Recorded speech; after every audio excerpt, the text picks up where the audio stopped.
সন্তান হারানোর শোকে অঝরে কাঁদছেন আর বারবার মুখ চাপাচ্ছেন মা পারভিন আক্তার। বাবা জসিমউদ্দিন যেন শোকে পাথর। এলাকার প্রিয় মুখ জাহিদুল ইসলাম পারভেজের এমন মর্মান্তিক মৃত্যুতে কাঁদছে স্বজন ও প্রতিবেশীরাও। মৃত্যুর আগের রাতে মায়ের সাথে ভিডিও কলে শেষ কথা হয় পারভেজের।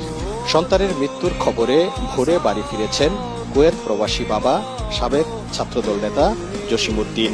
একমাত্র ছেলের এমন মৃত্যুর দৃষ্টান্তমূলক শাস্তির দাবি জানান তারা। আমার সহমার আলাইকুম, আমি বাচ্চা থেকে গেলাম, আমার সন্তান এই না থাকে, আমি বাচ্চা থেকে গেলাম, একটা হাত তো ভেঙে দিত, দুইটা হাত তো ভেঙে দিত, খালি মুক্ত আমার সাথে কথা বললে আমার আব্বাকে এটা করতো, আমি আব্বার একটা শুনতাম, আমার সন্তান জানা আমার সন্তানকে হত্যা করতে, আমার ছেলেকে হত্যা করতে, তাদের আমি দৃষ্টান্তমূলক শাস্তি চাই।